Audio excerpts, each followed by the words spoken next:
Hello, everyone, and welcome to Gru. And today we got a great guest. His name is Thomas Ian Nicholas. And I'm sure if you know his name, you know the movies he's from. He's from the American Pie series and Rookie of the Year and so many other like newer films. He was even in Halloween. So we're going to talk to Thomas Ian Nicholas from the American Pie fame, and it's coming up next. Okay. All right, everyone. Welcome to Grow, and I'm really happy to you're here as a guest. Well, thank you for having me. I'm happy to be here. Thank Although, as I mentioned before we started the interview, I think it would be pretty fun to play Minecraft with my kids, but I'll do that after the interview. you. Okay, that works.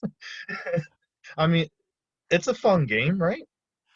Honestly, I haven't played it, so I know like I'm gonna get out of here, and my son is gonna be asking me a load of questions that I'm gonna have no idea how to answer. I'm a gamer from the '90s, Yes, so yes. I've already hipped him to like Super Mario and Legend of Zelda. I'm a Nintendo kid. Of course. Who isn't? I know, So, of he course. loves all those. And, they've been doing like the new Mario Odyssey. But yeah, so I have no idea. I've watched like my friends' kids play Yeah, Minecraft, but I'm like, it just looks like a pixelated garbly goop SimCity thingy. I don't know. yeah. It's kind of along those lines. You're right.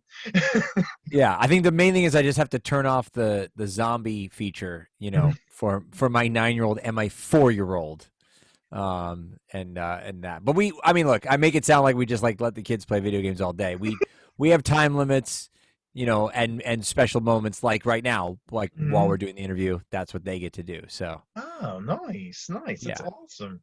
See that you're a fun dad. I try to be. I mean, nobody's perfect. We all have I have my moments on both sides.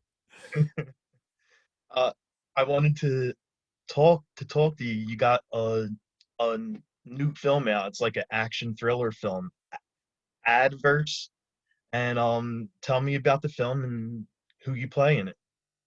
Yeah, Adverse is out in theaters now. In fact, it's a platform release, so it came out only in 30 theaters across the country in various locations, and we just got the word that 20 of those 30 theaters did so well in ticket sales that they're ordering it for a second week. So that's a big win for us. I'll take that. So Adverse is like as you said, a drama. Some people say thriller, I say suspense, but we're Okay. splitting hairs at that point. And it's about a rideshare driver named Ethan who has a troubled past, and he discovers that his sister is in debt to a dangerous crime syndicate, which is of course run by Mickey Rourke. I play Ethan. And my troubled past means that I have a parole officer played by Lou Diamond Phillips, and my sleazy rideshare. Wow, I can't talk. Try to say that one 5 times fast. My sleazy rideshare driver boss is played by Sean Astin, and Oh, Penelope Ann Miller. Though she's not old enough to play my actual mom, she plays my mom in a flashback sequence, showing some of the origins of why Ethan is the way that he is. Mickey Rourke, he was amazing. I love that film he did, the wrestler. Oh my Yeah, God, he's such a great yeah, that film's amazing. Great film. stories that we got to hear from him, working on that. I mean, he's worked with everybody and he's such an intense, talented performer. Oh yeah, It was really cool to get to do this film with him, and I learned a lot. nice. Yeah, because that's what I was looking at. When I was looking up the film, it was a a who's who. Like you- like like you say, you have R- Mickey Rourke, you have Lou Diamond Phillips, Sean Astin, JT Austin, I think it was too, and like Yeah. it's like a whole line of like big name stars. Like how did it feel working with this cast? It was pretty amazing to be there with such a great cast, and obviously, I produced the film with the writer director Brian A. Metcalf and with Kelly Arjun. So we were very, very excited to be blessed with such a great cast across the board. I mean, it goes down into, even some of the other actors. You got Andrew Keegan and Luke Hmm. Edwards, Shelley Regner that you know from Pitch Perfect. Yes. Yeah, the list just keeps going on and on. And so we feel very, very fortunate that we got so lucky with the cast. Oh yeah, yeah. It's a really good cast. Um. So I think one of the reviews that we had a positive review in Variety by this Okay. top critic named Joe Lead, and but he said that there was like it was like someone grabbed like a '90s time capsule of like anyone who's anyone, and that, but then he also said like the film was very meta. And that if you really looked at it the right way, you would get a lot out of it. So Mhm. this is my second time now of pitching this idea. I'm trying to give it some wings, but the idea is that we were originally calling it a neo noir film, Okay. which is already a coined phrase. Based upon this review in Variety, my pitch is that Brian should be known for '90s noir. So you get your little nostalgia, and then you get something that's brand new. Nice. Yeah. I mean, I'm totally down for that. Um. Who did out of all like those names, who did you get to share like the most scenes with? Um, yeah, I mean, Sean and Lou, we only shot with, for a day. And same, Penelope was just a day or two as well. So it was just all like pretty quick. Although I did know Penelope from years and years ago at a charity event Nice. that we did for Best Buddies. Oh man, like probably almost like 18 years ago or something like Oh, that. But she remembered the event as well. So we talked a little bit about that on set. And Lou Diamond, I had met at some Comic Con events that we both do. Just a super super nice guy, and I remember actually being in the scene with him. There was a moment with him and a moment with Mickey that I felt validated as an actor. And there was one take that I remember specifically where I finished the take, and Lou kind of like looked at me and gave me the head nod, like a that was good. And I'm like, yeah, I got the head nod from Lou Diamond Phillips. He thought that was a good take. And I got a similar nod. Really, the first moment, I probably worked the most with Mickey Rourke. I mean, okay. he's in half the movie. Um, and so I remember the first scene. He kind of came in. He was very focused, but boisterous outside of the takes, but just kind of came on set. We did the rehearsal, Hmm. started shooting, and he never really introduced himself to me, and that's okay. I mean, I knew who he was. He didn't need to know who I was, but we're in the scene together. So he goes off book, and I'm following along with this dramatic improv. Brian finally yells cut, and Mickey looks at me. And he goes, "Huh? Hey, I'm Mickey," and I'm like, all right, cool. I passed the Mickey Rourke test. Like, I obviously, I did well enough and followed along, and we had this, kind of this acting sparring match of dramatic improv, and I must have passed some sort of subconscious test. That's so awesome. Plus, he had such great stories, like in between camera setups. He would get going, like talking, just about the people that he's worked with, and I remember even one time we were out shooting some of the driving uh, scenes one night, and it was a smaller skeleton crew that evening. So we stopped off. I think we had a late night meal at was it Cantor's Deli, and then that was just like there was just like Story City. It was just like Mickey Rourke holding court, and 12 of us around this. Like it was like we're all the disciples of Mickey Rourke.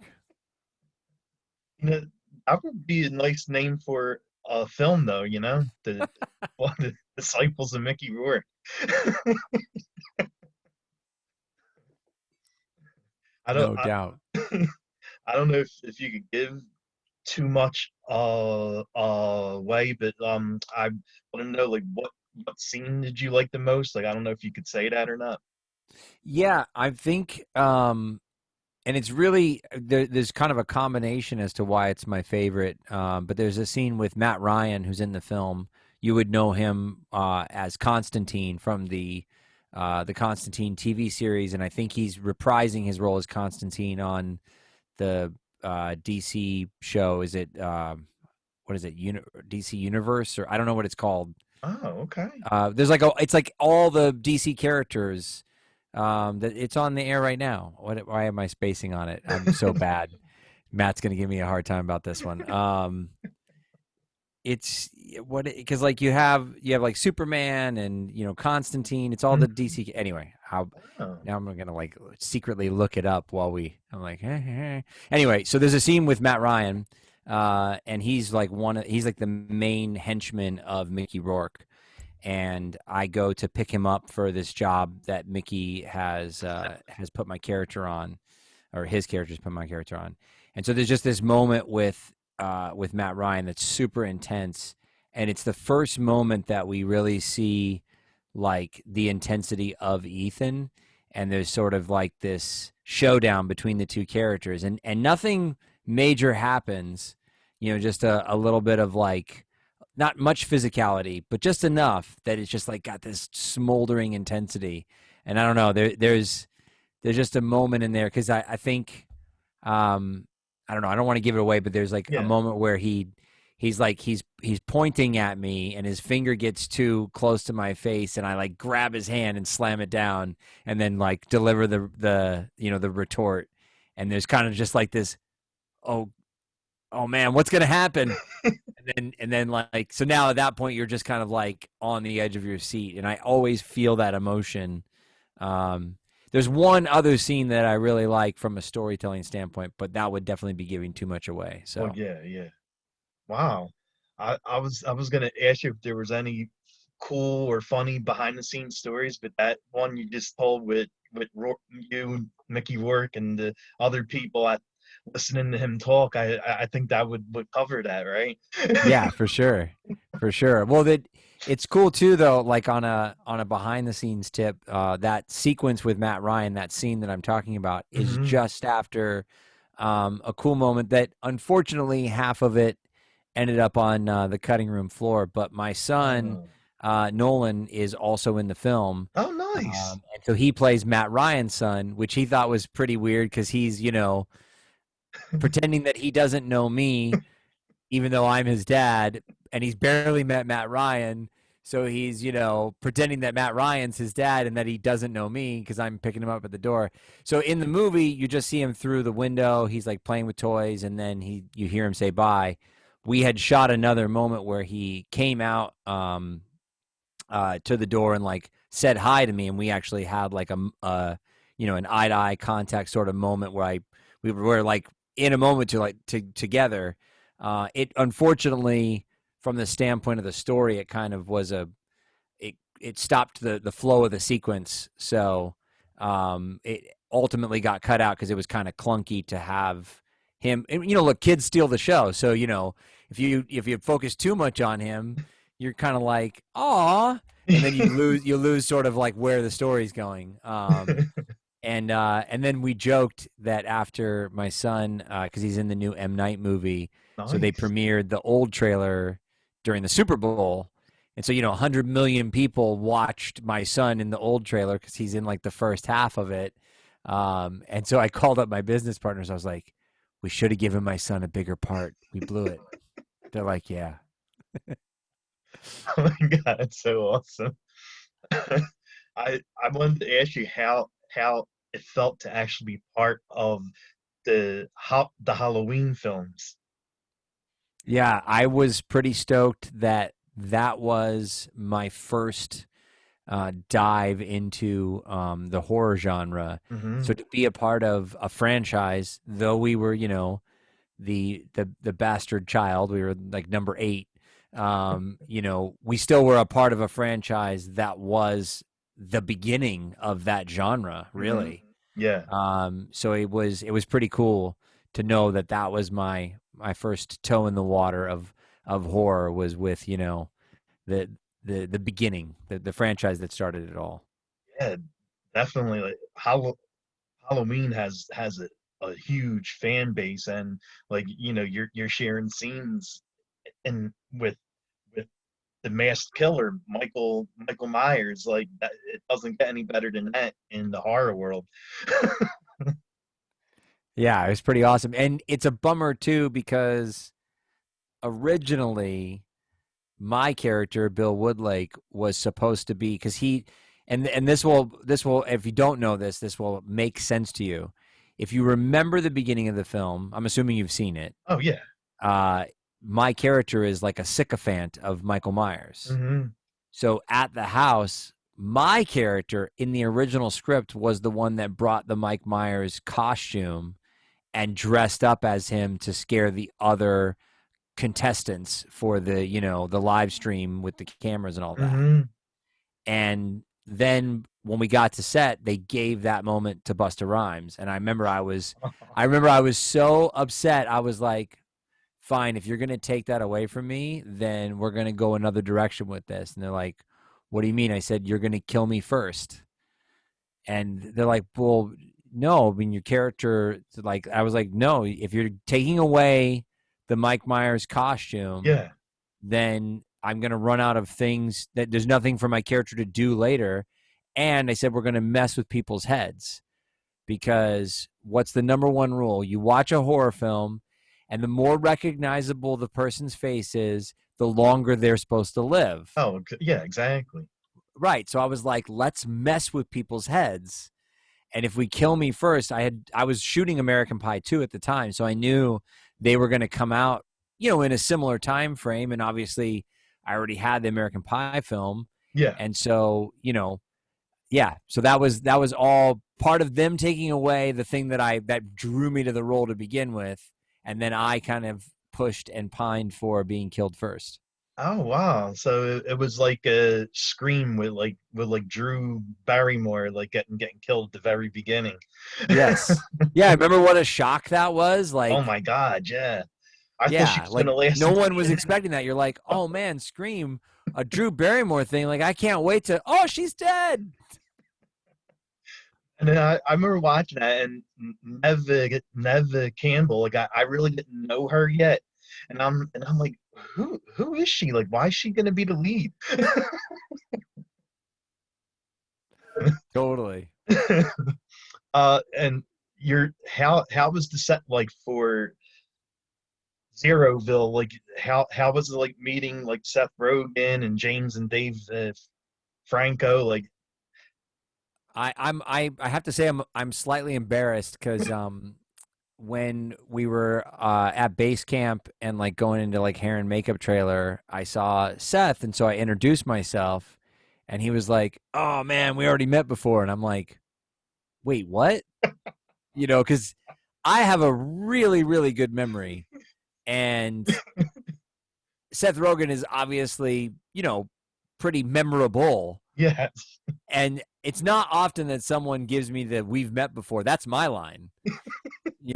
And so I was like, wait, what? And he's like, yeah, I was like some sort of table read, but he couldn't remember what it was. So then to prove my own like Rolodex of memory, I thought about it for about a half an hour, and I was like, right, bad haircut, Sean Hennessy, Laura Prepon. I was like, we were sitting right next to Christopher Lloyd. It was 1999. I totally remember that. But I still honestly don't remember Seth being there because this is like early Seth. This is Seth without the beard. Mhm. He still is coming like off of Freaks and Geeks. So, it was a different Seth. So I didn't remember old Seth, but I did remember the table read.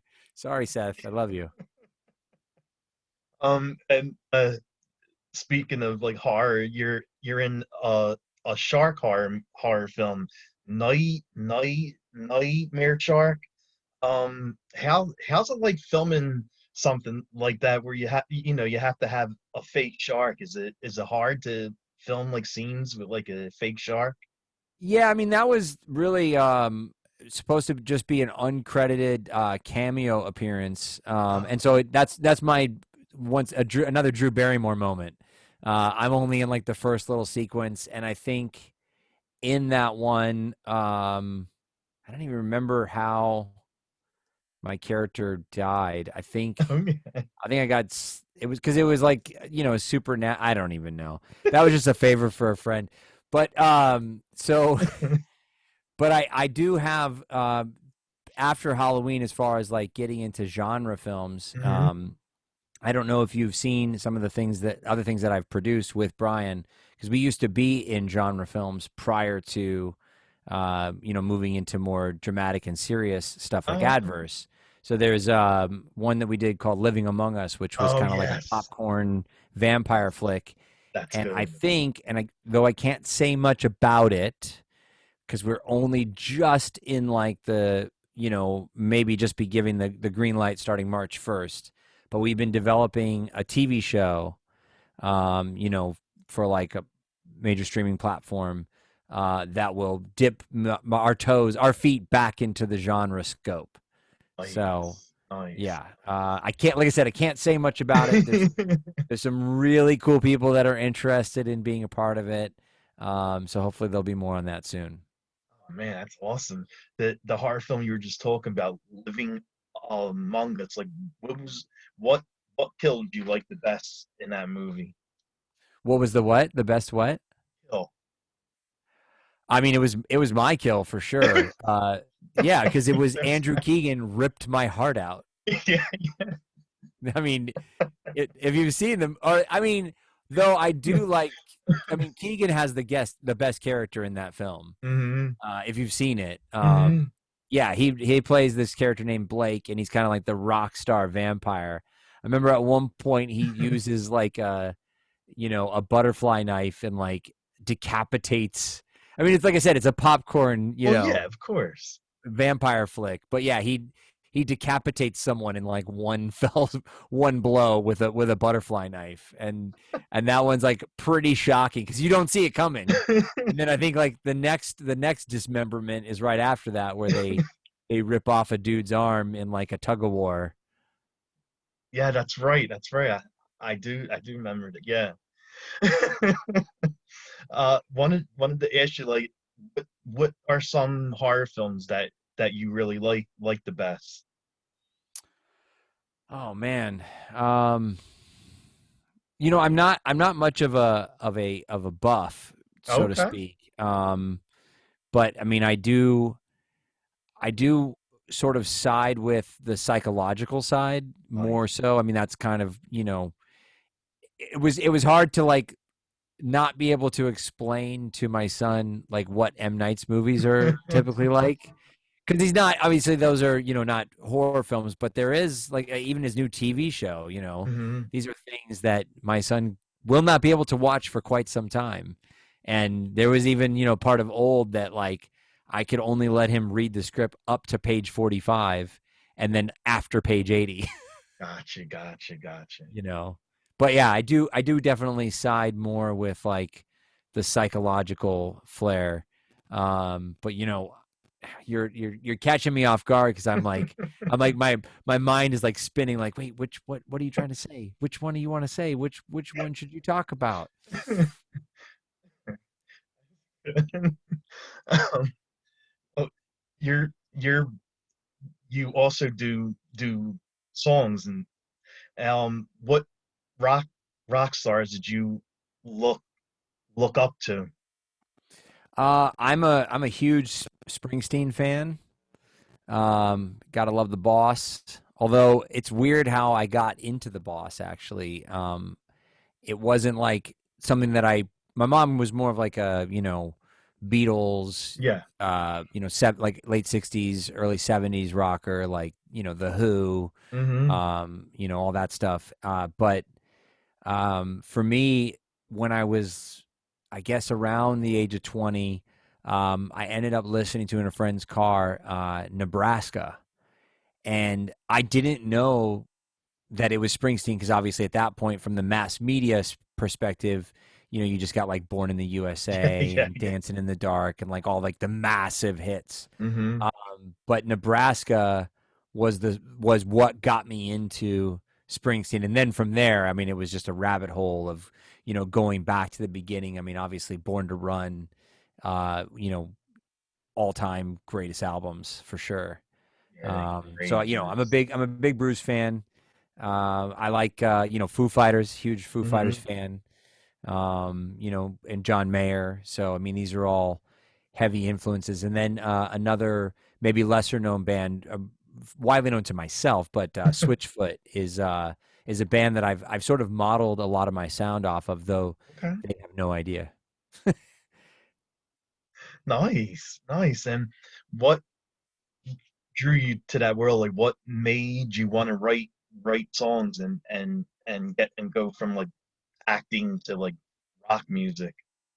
I mean, it's something, I started acting when I was like 6. I started playing music when I was about 14. So the first sort of, introduction to that was music's kind of in my blood. My dad was a musician, Hmm. and my mom had this guitar that was kind of like sitting in the corner of the apartment that was always there, but just something I never really paid much attention to. And then I remember in junior high school, that was like about the time Nirvana was on the scene, and I remember specifically there was like these two sort of slacker friends of mine that always were like in detention. They were, always like getting bad grades. They were always into the principal's office. And they seemed kind of like not really trying too hard any Hmm. of the time, but they had a band. And I remember when Kurt Cobain died, um, the one kid did a week of silence and he got sent to the principal's office like every class because they would call on him and he would not speak. And I remember thinking to myself, like, wow, it struck a chord with me, pun intended, uh, that he wanted to stand for something that was bigger than himself. Like he didn't really try in too many other ways, but like in that way, I don't know. So obviously, I listened to like my mom's cassette collection. I was a big Led Zeppelin fan. Nice, But nice. so then I kind of got into Nirvana, and one of my friends at the time, he was really into Green Day. So then I remember we ended up like swapping like tablature books, and we were like learning how to play guitar. And his dad showed me some chords, and that was sort of the beginning of it. Was right around like junior high school, and like having this friend that we were kind of like learning guitar at the same time, and showing off like, oh, I learned like what a power chord is, and and then it just kind of grew from there, and it became something for me that I could do in my downtime between jobs, to stay creative. And so that's what I love like kind of being in the creative space. Okay. So like when you're working, it's kind of a heightened reality when you're on set and you're making a film. So when you come back to like normal life, Yeah. it's kind of a letdown. So you you're kind of like it's kind of like finishing a race. Your adrenaline's pumping, but you don't have like the same important thing to do every day. Hmm. So you can get a little lost. So writing music kind of keeps me sane. Okay, sweet. And one to it, like, is there anything coming up next that you would like to share, like whether it be film or music? I mean, yeah, like, well, first of all, obviously the primary thing is Adverse is out in theaters now for a second week, in at least uh, like two thirds of the locations, and then that'll be coming out on streaming platforms on March 9th, so it'll be available for anyone in the U.S. As I mentioned, I'm developing the TV show, but Hmm. once we kind of move forward on that one, that won't be seen for, maybe about a year or so. And then as far as music, I've just released I'm working on album 7. I've got a Patreon page. I've been doing 42 consecutive Sunday concerts. We call them Sunday Fun Day. So it's sort of a fun thing to do weekly during lockdown. And it also kind of shows us how long we've been in lockdown. Yeah, wow. So I'm working on album 7. We just released the 5th single. I've got, songs coming out every 6 weeks or so. And I try to do a lot of stuff over there just to kind of like make up for all the lack of touring that I can do. As you know, I used to play before lockdown. I was doing 40 to 80 shows a year, so I'm just trying to fill in that time period, with the Patreon and involving people with the making of the album. Wow, that's awesome. And where where can fans find you at? Like, what's your pages and social media and all that stuff? I go online. I go by the acronym TIN Band, TIN Band, and that's mainly because uh, Thomas Ian Nicholas was too long for like social handles. Although I think Instagram has allowed it, so I've snagged the page, but I'm basically saying go to Tin Band, uh, just so that someone won't pretend to be me. But and this is before I've decided to drop the middle name because I feel Hmm. like three first names definitely puts me in that '90s capsule, or a serial killer. So I could go back into genre. I could be a '90s serial killer. Um, so but people have already taken Thomas Nicholas on all like these platforms. So I go by the acronym Tin Band. I could have just said that and left it alone, but I had to just blabber on about it. What can I say? I- I'm just gonna end it with like one last question, and it's a question probably like people want to hear. To Out of all the American Pie films and all the scenes that you did, like what scene did you like the best? I mean, mine was the one where you and Tara Reid, where the father's coming up the steps and she's screaming, she's coming. I have an interesting story about that actually. So in the original script, because there's a lot of things that we didn't get to use in the film. So Okay. an example of that would be in real life, where Adam Hers grew up in Grand Rapids. It was Yesterdog, which is a real hot dog place. But Bill wouldn't like sign over the rights to his name to Universal Studios, so they ended up calling it Dog Years in the movie. So it's a similar situation with that scene in the quote unquote Bible that Kevin retrieves from the library based upon Casey Affleck's little secret tidbit of where it's hiding.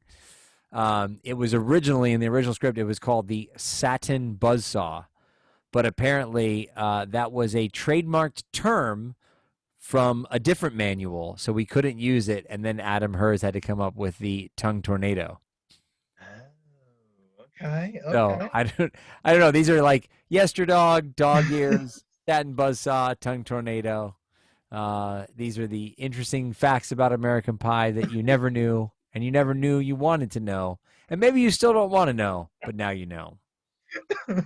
Yeah, there was one like I saw you live about 2 years ago, I would say, and the show that you did, you covered like a lot of songs from the films. Yeah, I had in 2017. So to explain how that came about, Hmm. I remember I got offered a tour in the UK, playing at universities, and Okay. so the universities, if you weren't like a huge like gold or platinum selling artist, then they wanted like songs that they knew that were gold or platinum. So essentially they wanted covers. Yeah. And so I remember the offer came and I said, well, we don't do a lot of covers, so thanks, but no thanks. And then they were like, but listen, you're going to play every night in these massive, like arena style venues, Hmm. 2,000 cap rooms. They'll all be sold out. And like, they're like, they've got to, it's going to be a fun tour. And I'm like, wow, that sounds like really awesome to just go for 2 weeks and play like these already sold out shows Yeah. to these kids. And the difference is too, in the States, the drinking age is 21, obviously. Hmm. So playing a show on a university in the States is it's not often that it's going to be packed to the max because there's no bar. The kids can't drink. But Yeah, in the exactly. UK, the drinking age is 18. So all of the university venues, and when I say they're like arena style, we're talking like like you're going to see Bon Jovi. It's like, you know, arena lights, like trussing, like the whole nine, and a full bar, and just nuts. So I was like, okay, um, well, can I pick the cover songs that I get to play, or are they going to pick them for me? So I had to come up with a reason that I was picking these songs. Otherwise, it would just be a hodgepodge of like my favorite songs, which would be really random. And so that's when I incepted the idea of the Frat Party Tour, which was picking all of my favorite songs from all the American Pie soundtrack albums, which of course includes my own, which is My Generation off the American Reunion soundtrack. So we picked, you know, Laid by James and Hmm. a Blink 182 song and a Tonic song and, you know, Harvey Danger, you know. Yeah. So like all these, yeah. So that was the inception of that. So that tour for a couple of years, we released an actual album because we recorded all these songs at Dave Grohl's Studio 606, which was pretty badass. Nice. Yeah, that's so awesome. Well, I know you have to get back to your son and And to Minecraft, and duh. Minecraft. So just wanted to say thank you for coming on the show. It's so much fun. Yeah, thank you so much for having me. And if anyone watching this is curious where you can catch Adverse in theaters, adversethefilm.com is the website where we've got all the theater listings. And we'll put up information there later for the streaming platforms and stuff. Oh, nice. I mean, Okay. obviously, you know, it's going to be out everywhere. It's, you know, Lionsgate, wherever Lionsgate puts Well, their yeah. movies, you know. But if you want, like, to see the theatrical version of the trailer versus the Lionsgate trailer, go to adversethefilm.com. Okay. All right, man. Thank you so much for coming on the show. I had fun. Yeah, man. Thank you so much for having me. All right, buddy. Have a have a good night and have fun playing the game tonight. We'll do. We'll see. We'll see what I really think of Minecraft. I'll let you know. Okay. Have a good one, man.